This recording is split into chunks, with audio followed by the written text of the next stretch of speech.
na habari za mchana wa Tanzania kokote mliko. Nataka na tumekusudia kama chama kusema mbele yenu mambo matatu. Jambo la kwanza, tunawaalika Watanzania wote kokote waliko kesho mahakamani kusikiliza kesi ya kiongozi wetu Tundu Lissu. Na tunawaomba jeshi la polisi na vyombo vya dola vya Tanzania wasifanye fujo kwa mtu yoyote, kwa sababu makusudi yetu ya kuja kwenye kusikiliza kesi ya kiongozi wetu ni makusudi ya amani, kwa sababu hii ni kesi iko kwenye mahakama ya wazi, na sheria zetu kifungu cha 186, kesi inapokuwa kwenye mahakama ya wazi ni kesi kwa ajili ya public na public isikilize. Hii ni kesi kubwa, ni kesi yenye public interest, ni kesi ambayo hukumu yake ni kunyongwa mpaka kufa. Kwa hiyo hatutaki ifanyike gizani. Tunahitaji hii kesi iwe wazi kwa kila mtu, vyombo vyetu vya dola vikae pembeni, na tunaiomba mahakama itoe spika nje, Watanzania wapate nafasi ya kusikiliza. Watakao kosa nafasi wasikilize kinachoendelea ndani ya mahakama, kwa sababu Lissu ni kiongozi mkubwa wa upinzani, na huwezi kumtry kama unatry tu mtu ambaye amefanya kesi ya uhalifu wa kuku. Na itashangaza sana kama hawa watu watakuwa wamekosa tolerance. Nimemsikia Charamira, ndugu Charamira, mkuu wa mkoa wa Dar es Salaam, anaongea, anapiga kifua. Nimemsikia RPC Mliro anapiga kifua. Mahakama sio sehemu yao, hawezi kuipangia mahakama nini ifanye. Mtakumbuka kesi ya kina Mandela ya Livonia trial, hata makaburu weupe waliruhusu watu weusi wasikilize kesi ya viongozi wao. Haiwezekani nchi yenye uhuru miaka 63 leo viongozi weusi wenzetu mkamate mtu wamwekee kesi ya bogus, kesi ya uongo, kesi ya kijinga kabisa kwa lugha sahihi, ya treason, kesi ya kisiasa ambao wamemwekea uhaini wa kisiasa, kujaribu kumnyamazisha kwa misimamo yake ya kisiasa, alafu wazuie hata wanaompenda kuja kuisikiliza. Kwa hiyo hilo ni jambo la kwanza. Lakini juu ya hilo pia tunaitaka serikali na tunamtaka Rais Samia, kwa sababu hii kesi ni yake, aiondoe hii kesi mahakamani, wamfutie Lissu kesi ya uongo ya uhaini, kwa sababu Lissu sio muhaini. Huwezi kufanya uhaini kwa raia ambaye hajawahi kuwa mwanajeshi, hana kikundi chochote cha kijeshi anachokiongoza. Hawawezi kuithibitisha popote. Mwisho wa siku itakuwa kesi kama ya Freeman Mbowe. Na ni ajabu kwamba chini ya utawala wa Rais Samia, kwa miaka 4 ya kwake, amejaribu kuwafungulia viongozi wa chama hiki kesi mbaya. Alijaribu kumfungulia kesi ya ugaidi mwenyekiti Mbowe, ambaye hukumu yake ni kunyongwa mpaka kufa. Amejaribu tena kumfungulia Lissu kesi ya uhaini, ambayo hukumu yake vile vile ni kunyongwa mpaka kufa. Chini ya miaka 4 tu ya kwake, viongozi wa chama kikuu cha upinzani chini ya utawala wake wanafunguliwa kesi 2 za uongo. Kwa hiyo hii kesi iondolewe mahakamani, Lissu arudi mtaani, tuendelee na shughuli zetu kama zilivyopangwa. Kwa hiyo hilo linahusiana na kesi, na tunasisitiza wanachama wetu na Watanzania wengine wote waje mahakamani. Jambo la pili ni operation yetu ya no reforms no election. Bila mabadiliko hakuna uchaguzi. Itaendelea kama ilivyopangwa kuanzia tarehe 3 mwezi Mei, na tutakuwa na timu 2 kama zilivyokuwa awali. Timu moja itaongozwa na katibu mkuu na timu nyingine nitaiongoza mimi. Tutaendelea na operation kuanzia kanda ya kati, kwa maana ya mikoa ya Morogoro, Dodoma na Singida.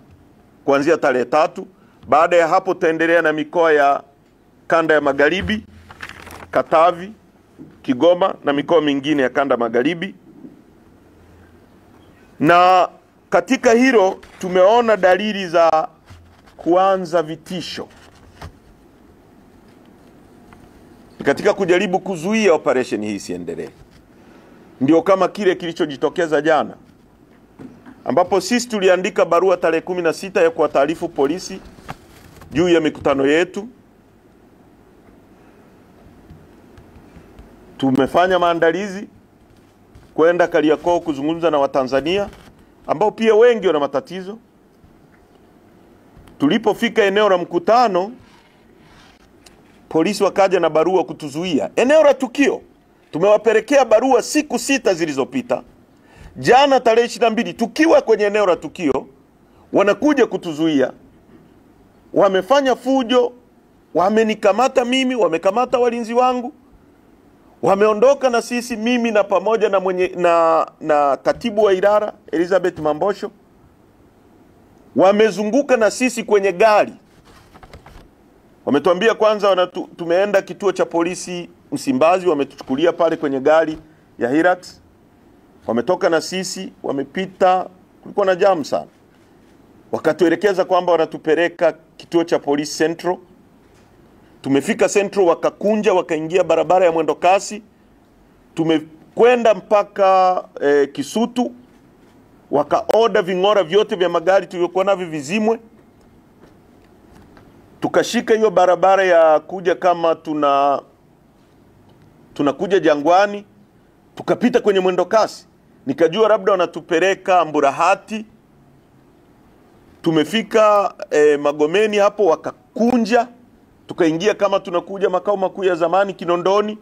Wakaingia Mwananyamara, wamezunguka na sisi, wamekuja kutudrop saa 2 usiku barabarani. Sina simu, sina pesa, sina mawasiliano, wametushusha barabarani. Paka mimi nikajiuliza, au ni watu walikuwa wamepanga, kwa sababu hii ni abduction. Tulitekwa na polisi. Na baadaye nakuja kuona taarifa ya Muliro anasema kwamba polisi hawakutukamata.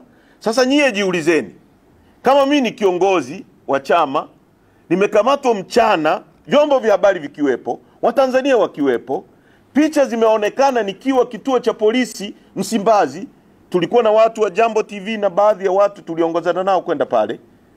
Ghafla polisi wanasema hawajanikamata. Lengo lao kutoa hiyo kauli ni nini? Ni watu walikuwa wamerenga wanipoteze kama wanavyopoteza watu wengine? Hili ni swali ambalo linahitaji kujibiwa. Wakati huo huo, RC anasema wako na mimi, RPC anasema hawako na mimi. Hii ni serikali ambayo haiko coordinated. Haiwezi kuwaongoza Watanzania. Serikali ya aina hii tuko kwenye autopilot. We are captured. As a country tuko kwenye matatizo. Na Watanzania lazima muelewe hili. Waandishi wa habari, Watanzania muelewe tuko kwenye matatizo makubwa. Tunaongozwa na watu ambao wako very uncoordinated. Mambo ya nchi yanajiendea, huyu anatoa tamko, huyu anatoa, kila mtu ni kambale. Inawezekana hata hizi orders za kumkamata Heche haieleweki aliyezitoa. Huyu anasema hivi, inawezekana ni kila mtu anaongoza section yake. Kwa sababu kama RC anasema wako na mimi, RPC anasema hawajanikamata, ni message gani anayoipeleka kwa Watanzania? Kwa hiyo hili la kukamatwa mimi ni sehemu ya vitisho vya kutuzuia kufanya kazi yetu, lakini lazima tufanye kazi yetu. Jambo la mwisho, tunaunga mkono tamko la viongozi wa dini walilolitoa wakati wa Pasaka. Tunaunga mkono tamko la shura ya maimamu walilolitoa wakati wa Idi, wote wakiunga mkono msimamo kama wa kwetu wa kusema mabadiliko yanahitajika kwenye nchi hii ili uchaguzi ufanyike ambao ni huru, haki, wa wazi, ili kuwapa Watanzania viongozi wanaowastahili kwa mujibu wa katiba yetu ibara ya 8. Serikali itatokana na wananchi. Lengo kuu la serikali CMB itakuwa ni ustawi wa watu, na serikali itawajibika kwa watu. ukiondoa uchaguzi ambao haujatokana na wananchi, hiyo serikali itakuwa sio ya watu, hiyo serikali haitawajibika kwa watu, na hiyo serikali haitakuwa na malengo ya kustawisha watu, kwa sababu itakuwa ni serikali ya kikundi cha watu. Na ndicho tunachoamini kwamba sasa hivi kuna state capture. Dola lililoshikiliwa na kikundi cha watu linafanya maelekezo ya watu. Kama dola ni ya wananchi, lazima waruhusu wananchi kwa kura zao waiweke, ili iweze kuwajibika kwao na iweze kuleta ustawi. Sasa katika hili tunaendelea kusisitiza. Mimi nilikuwa na katibu mkuu wetu, tulikuwa miongoni mwa watu 5 tulioenda kuonana na Rais Samia tarehe 20 mwezi wa 5 mwaka 2022. Alituahidi Ikulu Chamwino Dodoma kwamba serikali yake haitafanya mambo yaliyopita ya serikali zilizopita: kuteka watu, abduction, watu wanapotea, viongozi wetu wamepotea. Deus Soka amepotea, ametekwa. Bwana Kipanya, kiongozi wetu kutoka Sumbawanga, kiongozi wetu wa hapo Bwana Mrai, hawa ni watu wamepotea, wametekwa. Hii ni ahadi ya rais, na aliposema kwenye 4R yake moja wapo ni resilience, reform, rebuild. Anaposema rebuild, ina maana anatambua kuna ujenzi uliokuwa umefanyika, sasa umebomoka, anataka kurebuild, kujenga upya. Hakuna kitu alichojenga. Resilience, kuvumilia. Unapompa Lissu kesi ya uhaini, mkosoaji wako namba 1, chama kikuu cha upinzani, chama kinachoungwa mkono kuliko vyama vingine vyote nchi hii, chama chenye mtandao pengine kuliko CCM, kwa sababu ukitoa mtandao wa kiserikali wa CCM haina competition yoyote na sisi kwa wananchi, kwa sababu sisi tunaungwa mkono na wananchi ambao ni organic. Ndio maana ukienda kwenye mikutano ya CCM utakuta wana CCM wanahutubiana. Actually wanapaswa kufanya vikao vya ndani, kwa sababu wanasomba watu kutoka Tarime, wanawaleta Bunda, wanahutubia. Wakienda Tarime tena wanasomba hao wabunda waliohutubia jana, wanapeleka Tarime. Wakifika tena Tarime wanasomba, wanapeleka Serengeti. Sisi tunahutubia watu wa eneo husika pale tunapokuta. Organic. Hakuna chama kinachokubalika kama sisi. Ni chama kinachochangiwa na wananchi. Wao wanahitaji kuwapa watu fedha ili waende kwenye mikutano yao. Kwa hiyo ukizungumza kuhusu resilience, rais anapaswa kuwa na resilience na uvumilivu. Ameikiuka. Reforms, ni hoja yake ya reforms ambayo alituahidi tarehe 20 mwezi wa 5 Ikulu Chamwino Dodoma. Leo tunadai reforms, tunawekewa kesi ya ugaidi. Kwa hiyo rais mwenyewe na timu yake wanavunja 4R zake. Kwa hiyo sisi tunaunga mkono walichokisema maaskofu, na niwakumbushe wa Tanzania, hawa watu hawawezi kuaminika kwa kauli tu. Lazima walete reforms za maandishi, za kisheria na za kikatiba, ndio wataaminika, na tuwe tayari kwa kweli kusimamia. Hatuhitaji nchi hii iongozwe kwa dhamira ya mtu. Tunahitaji nchi iongozwe kwa sheria na tuzisimamie sheria. Kama mnakumbuka tarehe 5 mwezi wa 3 2024, aliyekuwa makamu mwenyekiti wa CCM Bwana Abdurahimani Kinana, akiwa kwenye mkutano mkuu wa ACT Wazalendo. Sasa nawaomba, kwa sababu haya mambo yako kwenye public domain, mzichukue mnukuu kwa usahihi. Na ndugu zangu waandishi wa habari, hii ni nchi yetu. Mkiwemo nyie, mnahitaji kuishi vizuri. Tuna resources za kutufanya tuishi vizuri wote. Hii vita sio ya Chadema, ni vita yetu sote. Ndio maana tunaomba mashehe, maaskofu, NGOs, waandishi wa habari, everybody aje on board kupigania nchi ambayo inaongozwa kisheria, kwa sababu hakuna aliye salama.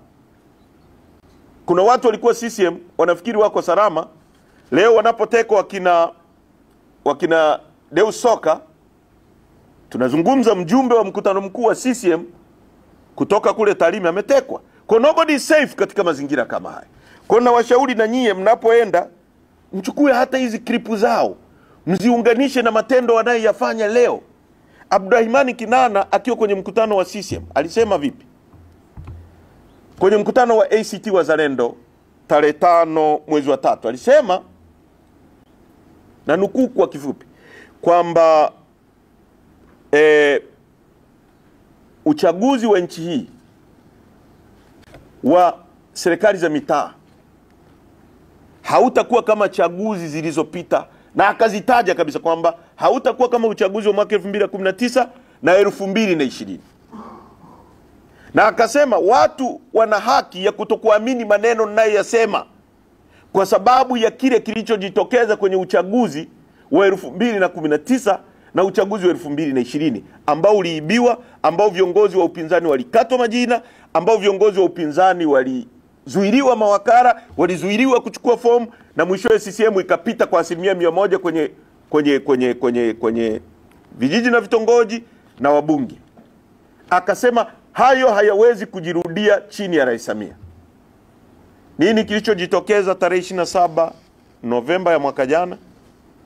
Kwa mujibu wa Waziri Mchengerwa, walikata, yani waliondoa wagombea wa upinzani 12,600. Na unapozungumzia upinzani nchi hii unazungumzia Chadema.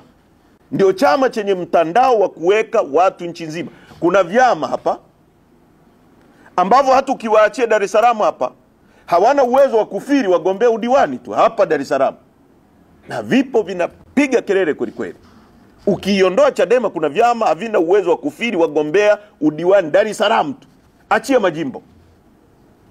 Tukienda kwenye uchaguzi bila kuwa na Chadema kwenye nchi hii, ndio maana unasikia wengine wanasema hameni mje huku, kwamba unaunda chama alafu unataka watu wengine ndio wahame uje usimamishe kama wagombea. Hawajui etiketi zako, hawajui mnachokisimamia, hawajui mnachokwenda kupigania. Unapokwenda mbunge unapaswa kuwa na msimamo wa chama chako, kwamba sisi, kwa mfano sisi ni chama kinachoamini katika people's power, kwamba tutashika mamlaka ya umma, tutatumia rasilimali za umma katika kuendeleza watu, tutajenga upya viwanda vyetu viwape vijana wetu ajira, tutahakikisha madini yetu ya chuma hayauzwi kwa Wachina na wazungu na Waarabu bure, tutahakikisha bandari zetu zinasimamia maisha yetu. Sasa unapoita watu waje kwenye chama chako, hawajui unasimamia nini, hawajui unataka kwenda kwa. Sasa unataka kutengeneza chama cha vipi hapa? Kwa ndugu zangu, nimetaka niliseme hilo ili tujikumbushe kwamba hao watu hatuwezi kuwaamini kwa maneno tu. Tuna insist kwamba mabadiliko ya sheria, mabadiliko ya kanuni, mabadiliko ya kikatiba, ili twende kwenye uchaguzi ambao ni huru na haki. Wewe fikiria hao watu wanaleta kanuni ambazo zinasema wakara haruhusiwi kuingia kwenye kituo cha kupigia kura na simu. Wakara ni representative wa mgombea, sio wa serikali wala wa CCM wala wa tume. Wakara na ni represent mimi. Kwa mfano mimi Tarime nagombea na vituo 492. Badala niwe kwenye kila kituo naangalia matokeo yangu, sina uwezo huo. Mimi sio omniscient, naweka mtu kwa niaba yangu. Napaswa muda wote nijue nini kinaendelea, maboksi yamefika. Unapomnyima asiingie na simu, karne hii hata ICU watu wanafanyiwa operation, madaktari wanaingia na simu ICU, ili kama kuna shida wataarifu madaktari wengine waongezeke pale kusaidia mgonjwa. Karne hii tuna watu wanazuia watu wasiingie na simu kwenye kituo cha kupigia kura. Hawa ni watu ambao wanatetea wizi na wanataka wizi uwe sehemu ya registration. Wanahalalisha wizi kwa sheria, kwa kanuni, kwa taratibu. Chama chetu hakiko tayari kutumika katika kuraba stempu mambo ya hovyo hayo. Kwa hiyo wanachama wetu nchi nzima wa Tanzania, our agenda na agenda yetu ni no reforms, no election. Kama kutakuwa na reforms, tuko tayari na chama kiko tayari kuingia kwenye uchaguzi na kuleta mapambano ya kifikra, mapambano ya kukomboa Watanzania, na tutashinda katika free fair election ambayo referee ni fair. Nataka niwahakikishie Watanzania hakuna mtu wa kusimama na sisi hapa hata baada ya saa 12 asubuhi watakuwa nyumbani. Asanteni sana kwa kunisikiliza. Maoni yetu ni hayo na hoja zetu ni hizo, muwafikishie wa Tanzania. Tutakuwa tayari kwa maswali mawili matatu, halafu tutatawanyika. Shushwa barabarani usiku saa 2, sina fedha, sina kitu chochote. Nilipokuwa kwenye mkutano, baada ya kuwa nimeshushwa kwenye gari yangu, kwa sababu polisi walipotaka tuongozane, nilimwambia yule bwana ambaye alikuwa kiongozi wa ule msafara wa polisi kwamba niko tayari kwenda hata na gari yangu au mimi mwenyewe. Wakaforce, walikuwa tayari. Unasikia ukisikiliza zile clip, kuna sehemu walikuwa wanasema vunja kioo.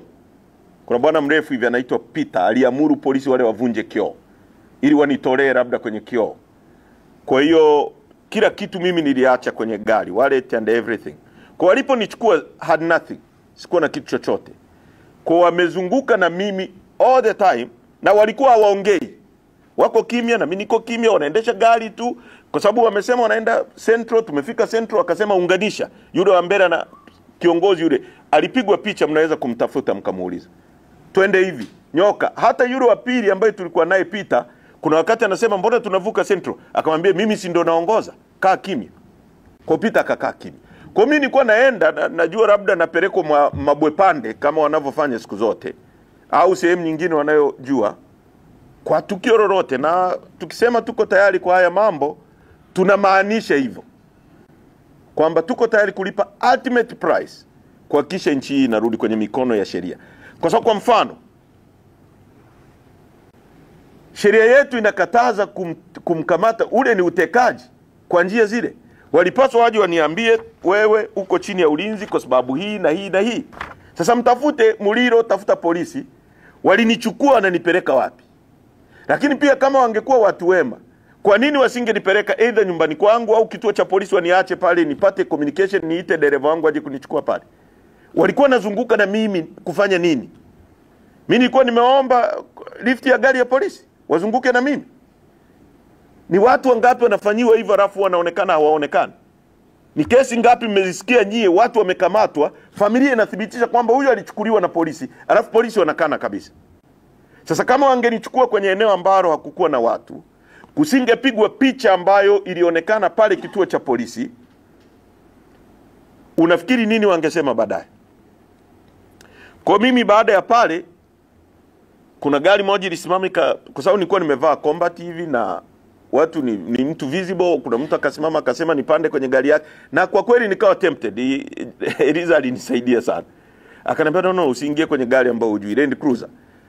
Hatukuingia, tukachukua bajaji na kulikuwa na foleni. Kwa hiyo nimefika nyumbani kwenye mida ya saa 5 ndio kuja kusema kwamba nilipopata simu ndio nikafanya communication na viongozi wangu, na unaona chama walikuwa wananitafuta. Wakina Brenda walikuwa wameenda Central, wengine waligawanyika wakaenda Mburahati, wengine wamegawanyika wanaenda wapi hapa Oyster Bay kunitafuta, kwa sababu sikuwa na mawasiliano yoyote ya kuambia hawa kwamba mimi nimeachiwa au niko kwenye sehemu fulani. Nilipofika nyumbani ndio nikapata communication ya kuambia watu kwamba wameniacha. Kwa hiyo mazingira yalikuwa haya, na hata nauli ni kwenda kulipia nyumbani.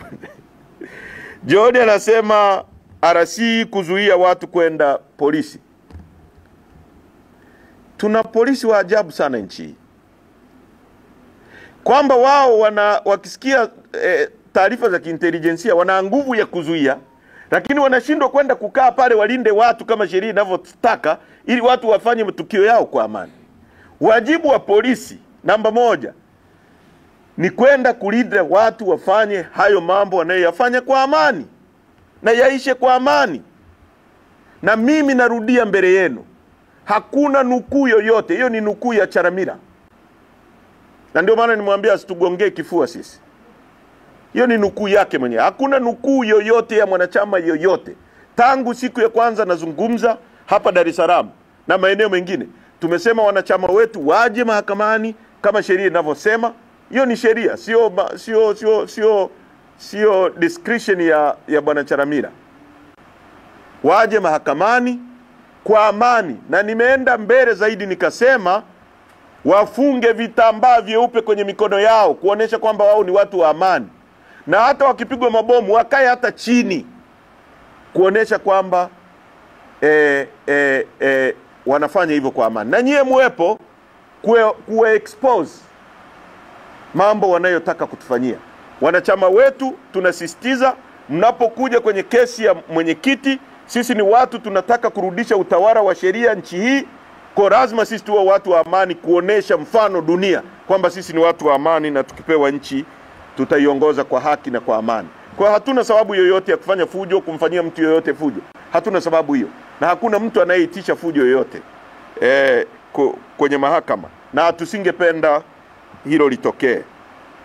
Kwa hiyo kama watafanya fujo, labda wao wanaweza kutumia watu wao na system zao kufanya fujo, kwa sababu pia katika impunity ya level hii hao ni watu wanaweza kufanya chochote. They are so desperate. Kama unaweza kumkamata kiongozi mkuu wa upinzani ukampa kesi ya uhaini, treason. Si kama mnatafakari hiyo kesi kwa undani, treason. Treason ni mtu anayetakiwa anapanga kunini? Kupindua utawala uliopo. Tumesema tena na tena, hatujai kuwa hata na kikundi cha nani. Hizo hajai kuwa polisi. Wanampa kesi. Kwa hiyo ni watu wako desperate, wanaweza kufanya chochote, lakini sisi tunasisitiza kwamba sisi ni watu wa amani na watu waje kwa amani. Na hatuna nia yoyote wala sababu yoyote ya kupambana na jeshi la polisi. Hatuna sababu hiyo. Jeshi hili ni jeshi letu. Hata tutakaposhinda dola litakuwa jeshi letu, lakini tutalibadili namna ya kuendesha mambo yake. Hatakuwa na jeshi linalotumiwa na wanasiasa kunyanyasa watu. Tutakuwa na jeshi independent ambalo watu watapata nafasi kwa merit, kwa uwezo. Sio watu wa kuteuliwa na kikundi cha watu kwa ajili ya manufaa yao. Tutawatumia hao. Tunajua kuna watu weredi na wema ndani ya jeshi la polisi, watafanya kazi chini ya utawala wa Chadema. The chanzo, presi ya wanachama wetu. Tuna watu wanazungumza ambao ni viongozi, wamekuwa viongozi waandamizi wa muda mrefu ndani ya chama chetu. Wanajua utaratibu wa communication ndani ya chama chetu. Wanajua wapi pa kusema nini wakati gani. Tunawasisitiza wafanye hivyo. Asante sana.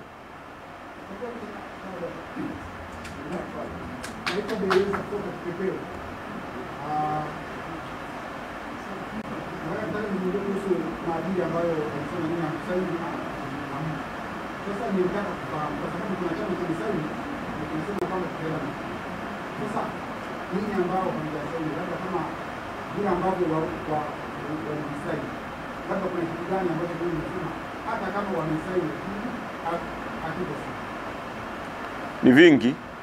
Sisi tunataka reforms za kisheria, reforms za kikatiba, na reforms za maadili yenyewe. Nimetoa mfano kwamba maadili anasema mtu asiingie na simu kwenye chumba cha kupigia kura. Chumba cha kupigia kura kinatakiwa kuwa wazi iwezekanavyo, ili kila mtu aone kura imepigwa, imehesabiwa na ndio iliyopigwa. Sasa unapozuia ni sehemu ya kuondoa uwazi.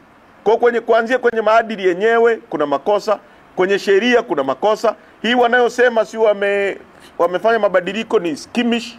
Unaposema kwamba wakurugenzi hawatasimamia uchaguzi, lakini wewe huyo unasema viongozi waandamizi kwenye wilaya. Kiongozi mwandamizi kwenye wilaya ni nani? Ni DAS. Wakurugenzi hatukuwapinga kwa sababu ya majina yao, tuliwapinga kwa sababu wanateuliwa na rais na wanapokea maelekezo ya rais. Sasa DAS ni nani? Anateuliwa na nani? GSO anateuliwa na nani? Isui katibu nani? Wakuu wa idara wako chini ya nani?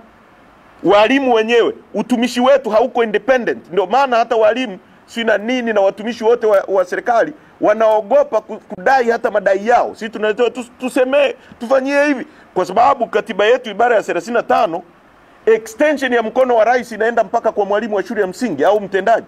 Kuna sehemu nchi nyingi tu rais hana mamlaka ya kuondoa mwalimu kwenye nani, kwa sababu mifumo inayomsimamia mwalimu ni different. Lakini Tanzania ni extension ya mkono wa rais mpaka kwa mtendaji wa mwisho. Ndio mamlaka yake ya mwisho ya sheria. Hii ni nchi ya kikoloni na mfumo wa kikoloni. Kwa hiyo ukisema mtu yoyote utamchukua kwenye level ya wilaya katika nani iliyopo, ni kujidanganya.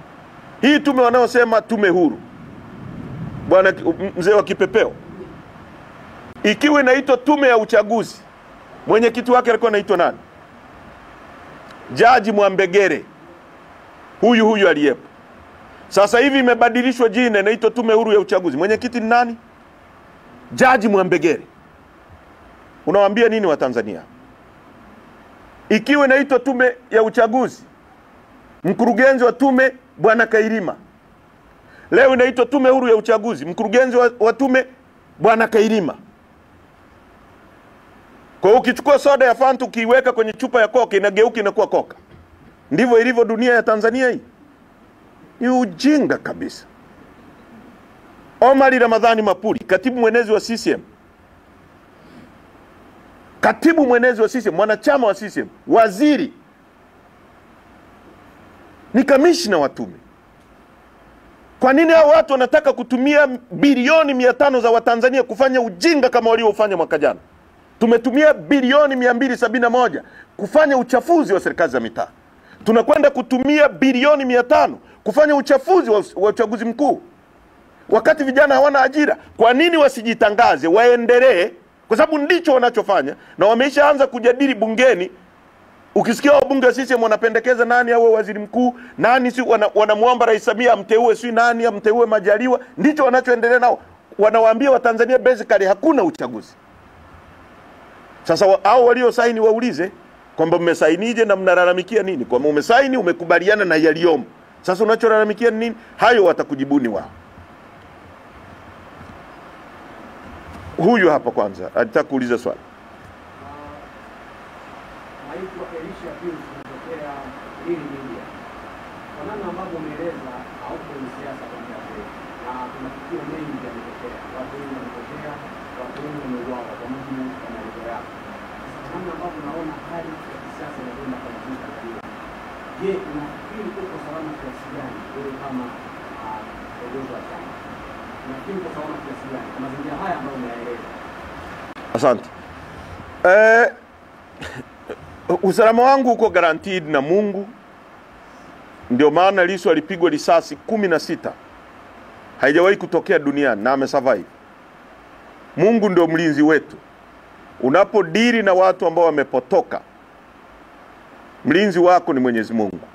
Na hii kazi hatuwezi kuacha kuifanya. Tukiacha kuifanya tutauzwa wote.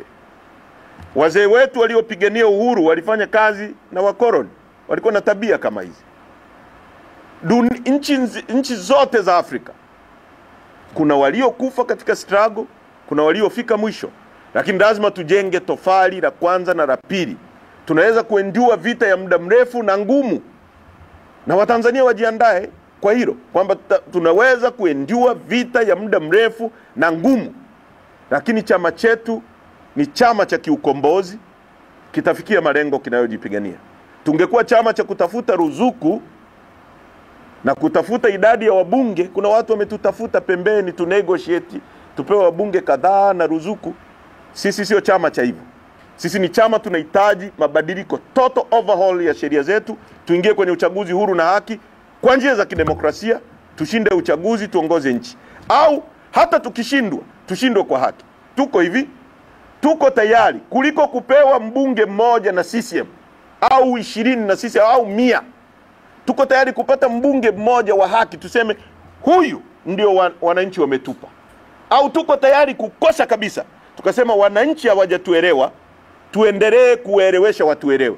Tuko tayari kupata wawili, tuseme hawa tumewapata kwa kura za wananchi halali. Na kuongezea hilo, hata sisi tuliokuwa wabunge huko nyuma, tumekuwa wabunge kwa mapambano, watu wamekufa. Tarime mimi nimetangazwa baada ya Mwita Boke Waitei na wenzake kuuawa katika skirmishes za kuhakikisha natangazwa ubunge. Hatuwezi tena kuendelea kuwa na nchi ambayo watu ili uwe mbunge lazima watu wafe. Haiwezekani. Mfano, tumefanya uchaguzi wa ndani ya Chadema huru na haki, hakuna hata nzi aliyekufa, na tumepata viongozi. Ndio tunachokihitaji, transparent, wazi, huru na haki.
Narudia kusema hivi, mnisikilize kwa makini. Kwa sasa agenda ya mkutano mkuu wa chama, mkutano mkuu ndio kikao cha juu kabisa kinachoweza kuja kikasema tumedissolve chama. Agenda ya mkutano mkuu wa chama chetu ni no reforms, no election. Agenda ya baraza kuu la chama chetu ni no reforms, no election. Agenda ya kamati kuu tuliokaa humu tarehe 10 mwezi wa 12 chini ya mwenyekiti Mbowe ni no reforms, no election. Na msemaji wa chama alikuwa huyu unayemsema. No reforms, no election. Ndio aliyeandika na ikawa communicated barabarani. We have no time for that. Time tulionayo ni no reforms, no election. Ndio msimamo wa chama chetu, na hapo ndio tunashikia break. Sasa Chadema sio gereza. Chadema sio, ni chama ambacho watu wanafata misimamo yetu na kushindana, wakiona fikra zetu zinalenga yale ambayo wanayapenda, wanaunga mkono hapa. Hatujai kumfungia mtu mundani. Katika nyakati tofauti tofauti wamewahi kuondoka watu prominent. Hakuna mtu alikuwa prominent kwenye hiki chama kama Walidi Kaburu. He went and here we are. Kwa hiyo hili sio gereza na sio sehemu ya kulazimisha watu, ni sehemu ya hiari ya mapambano. Wananchi wanatuunga mkono, Watanzania wanatuunga mkono. Na nasema hivi nikiwa na maanisha tulikuwa kusini. Bahati mbaya nyewe vyombo vyenu vya habari sio kama mmekava. Tulikuwa kusini mzee. Muulize bwana Makara, ameenda kule amekuta vumbi. Na tuna agenda. Tunawaambia watu wa kusini mmefanywa maskini. Hata gunia la kuwekea korosho mnaagiza kutoka India. Lakini tulikuwa na mashamba ya mkonge hapa. Yalikuwa yanatengeneza magunia. We had agenda kule kusini, tunaungwa mkono. Ukiona zile nyomi, zile sio za kusomba. Ni gari inapita, oyo Chadema watakuwa hapa. Nyomi. Na tunaingia kati, mtufuatilie. Kwa sisi tunaendelea na agenda yetu, wananchi wanaunga mkono, Watanzania wanaunga mkono, na wanachama wetu wanaunga mkono. Asanteni kwa kunisikiliza. Hilo mwisho wake ni hapo, hakuna majibu zaidi ya hayo. Kwa sasa no reforms, no election.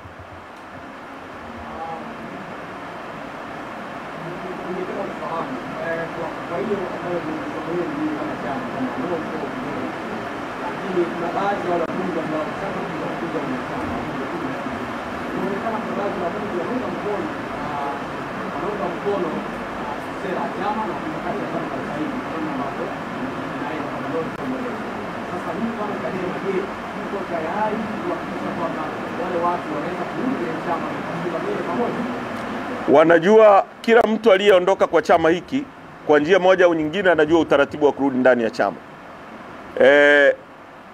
Dr. Slaa alijiondoa, alipoamua amerudi, ameomba msamaha, akapokelewa. Anton Komu aliondolewa na kamati kuu, alikuwa mbunge, alikuwa mjumbe wa kamati kuu, alikuwa mkurugenzi wetu wa fedha wa muda mrefu na mbunge wa Moshi vijijini. Amerudi kwa utaratibu, ameomba kwenye kamati kuu iliyomuondoa akarudi. Wengine wote wanachama wetu wanajua namna ya kutafuta wanachama, namna ya kuomba wanachama, au namna ya kurudi kwenye chama. Wanajua wao. Katiba yetu iko wazi. Na nyie someni, mjielimishe, mjue hivi vitu, waandishi wa habari muwe na taarifa. Watu wasije wakawatapikia mambo tu. Kwa mfano juzi niliona jaji anawaambia au Kairima Chadema imejifuta kwenye uchaguzi. Angesema vile Kenya, waandishi wa habari wangemscrew, angejihalishia pale. Kwa sababu they read, they know. wanajua, na wanajua nchini ya kwetu hawana upande, lakini wanakuwa wanajua sheria ya uchaguzi inasema hivi, utaratibu unasema hivi. Kwa wangemuuliza, wewe Kailima, wewe ni nani kusema hivi? Umesimama kwenye nini kusema hivi? Au yule jaji wa mahakama ya rufani asije tu anatapika kama mtu anatapika matapishi tu kwamba tumesema hivyo. Waende mahakamani, muulize kwa sheria ipi, kwa utaratibu upi unasema hivi. Kwa waandishi wetu pia na wasihi, kwa sababu nchi ni ya kwetu, ikiharibiki na tuharibikia wote, mjibidiishe mpate taarifa mnapokwenda kuzungumza na watu, muwe na hizo hoja za kumuuliza na asije tu kuwahutubia na kuwaletea mapambio. Asanteni sana.